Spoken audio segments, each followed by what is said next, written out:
Well, oh, hello, my friends. Welcome to Henry's Lives, where you're worthy, you're blessed, and you are a creator. That's right. You're worthy, you're blessed, and you are a creator. Again, welcome to Henry's Life. This program is about you. It's not about anybody else but you. We believe that a better you makes a better society. So when you get better things in your life, get better. You get better the city that you live in, the town, the school that you go in, things get better when you get better. Your relationship, your marriages, things get better when you get better. So we believe that you are somebody. You're not no junk, and we thank God for you. Again, welcome to Endless Lives. We have fantastic topics for discussion, and today there is no different. We have another fantastic topic for discussion. But before we get into our discussion, let me say this here, my friend. If today is the day that you came upon our planet, let me say this here. Happy birthday to you. That's right. Happy birthday to you. Why? Because you are somebody. God didn't make any junk. He didn't make any junk. So you're not some wretch, nothing like that. You are somebody. I don't care. So if this is the day that you came on the planet, happy birthday to you. Happy birthday to you, my friend. Happy birthday to you. Well, today we have another fantastic topic for discussion. And before we do that, let me say this. Thank you for tuning in. Those of you who took the time of your busy schedule to tune in, let me say we appreciate that. We don't take anything for granted. So I always say, good to say thank you. Thank you. Thank you for tuning in. You didn't have to do that, and I appreciate you tuning in. I really do. Hopefully there's something will be said that you can use in activating your life. And today we have another fantastic topic for discussion. We like to bring out the topics for discussion. The topics that we use for discussion come out of biblical principles and Bible studies. So therefore, we like to build our discussion on biblical principles and biblical beliefs and so forth. Today, our topic for discussion is going to be courage. Courage, my friends. Courage. And now the scripture that we're going to use comes out of out of Daniel, the third chapter, 17 and 18 verse. It deals with the three Hebrew boys that are being thrown into the fiery furnace, and they have a life-threatening situation in front of them. Courage. That's what we're talking about. The ability to deal with difficult situations, or life-threatening situations, and to confront those things. Courage. So these three Hebrew boys are in a very precarious position, but they say, "Look here, King. Let me tell you something. It doesn't make any difference what you say. We believe in God. We're not going to change our mind. We're not going to change. You can throw us in the fire furnace, but we still believe that our God is able to deliver us. And if He doesn't, we still are not going to bow. We believe that God is. We believe God. It's very interesting. If you read the story, you'll find out these three Hebrew boys were cast into the fiery furnace, but they didn't get not one cinder of that hair burned. Nothing was burned on. God delivered them from that. Now, the thing that was so intriguing about the story is the fact that they had courage. They had courage to stand for what they believed in. They believed God. We're going to look at some other characters that didn't have courage in the Bible, but strong men in the Bible. Yet there was a time in their lives where they didn't have what? Courage. And one of the guys that didn't have courage, we're going to look at the first one. His name was Abraham. Abraham, the man of God. God said, get up and leave the land. He got up and left. He had the courage to do that. But then he meets his king, and he's there, and he tells the king that Sarah, his wife, is his sister. Now, there's very interesting thing about this. He said, "Sarah, that's my sister. That's my sister." And so they saw him sitting out there one day hugging and kissing. You don't mean sitting up hugging and kissing your sister, home boy. You don't do that. So Sarah, again, why do you tell me that was your sister? Now, notice what Abraham said. He said, "Well, I believe for fear of my life that you all would kill me and take Sarah, my wife." So the king got on him about that. He said, "You could have caused a curse to come upon the land because of those things." But anyway, long story short, Abraham feared for his life. See, fear will stop you from having belief.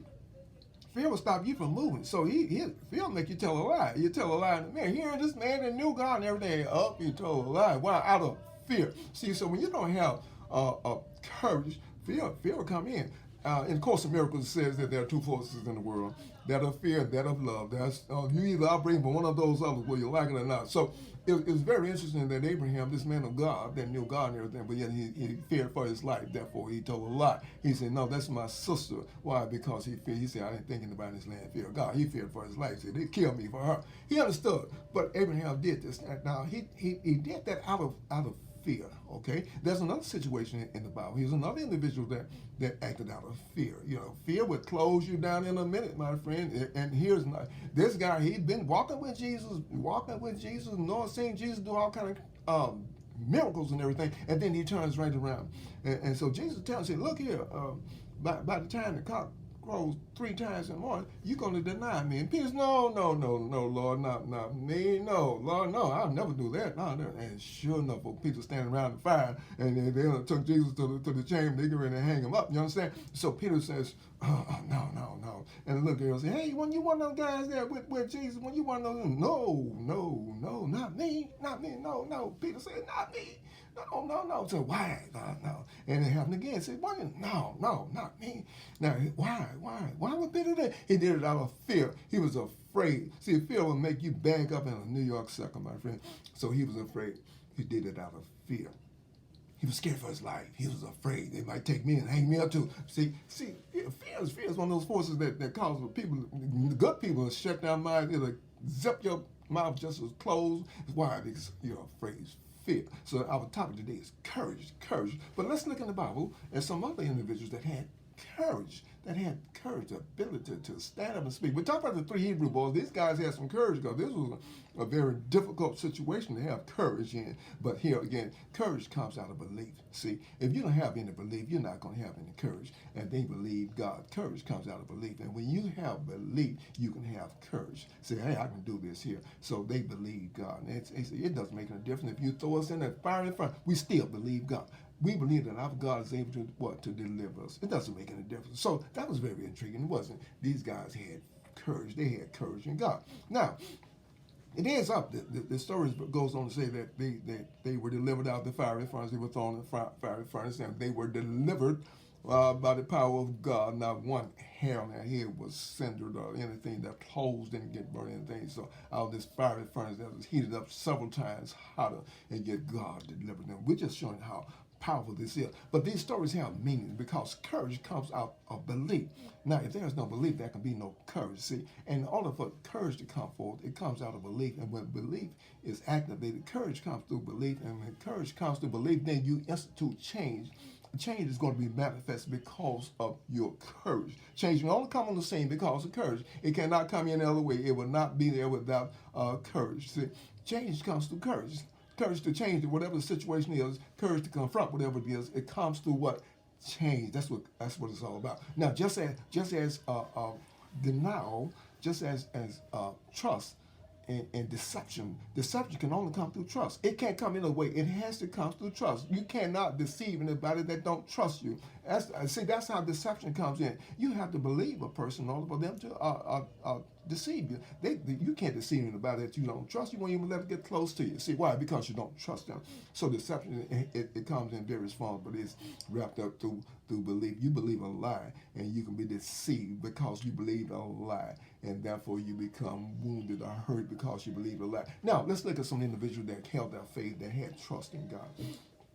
Another individual that didn't turn his back, that had courage, was Job. Job had tremendous courage. This guy had courage. He turned around and everything was taken from him. Lost all his families and everything. And his wife, why don't you curse God and die? No. Job had courage to hold fast to God, to hold fast to his belief in God. See, you're going to be tested at times, my friend, where your courage is going to be put on the metal, shall we say, on the fire. Your courage is going to be put out there. So you're going to have courage. You want to go and ask the boss for a raise, you got to have courage. See, but in the meantime, don't put yourself in an awkward position. You can't go, I want a raise, and you've been late for work every day, and you're coming in, you're missing a lot of days. No, you can't go and ask for a raise. You're going to have an immaculate record to go in and ask for a raise. You got to do your job, be doing it well. Courage, the ability to do that, to confront situations that might be life-threatening or hurting, deceptions that come through the fact that someone believed a lie and was hurt. Now you got to have courage to confront issues.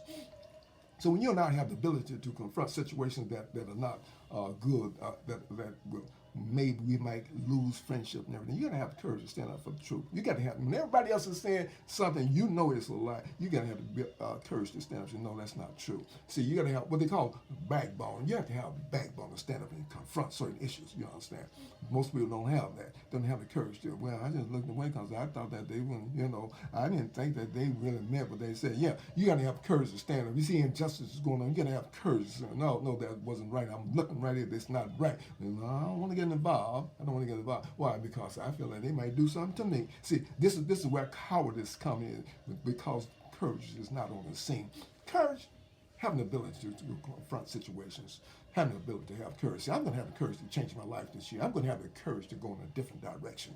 I'm going to have the courage to be better in my spiritual life. I'm going to have the courage to be better in my finances. I'm going to have the courage to straighten out my relationships. Courage, the ability to stand and meet things as they are, to go and to bring about change through courage. And the only way that's going to take place is through what? Believe. You got to believe that you can do it.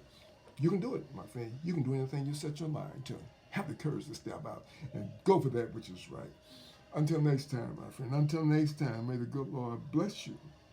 May love, joy, peace, and happiness forever be with you as you walk upon this good earth that God has given us. And give us a thumbs up on this here, my friends. We enjoy bringing these little discussions to you about how life can be better. You know, the world is at a scene right now when your light shines very bright. In the midst of all the darkness, your light is going to shine. Have the courage to stand up and do that which is right. Until next time, you be blessed, my friend. Remember, give us a thumbs up on this here and tell someone else about Emerald Lace. We thank you for taking your time out to look at this program. Until next time, you be blessed.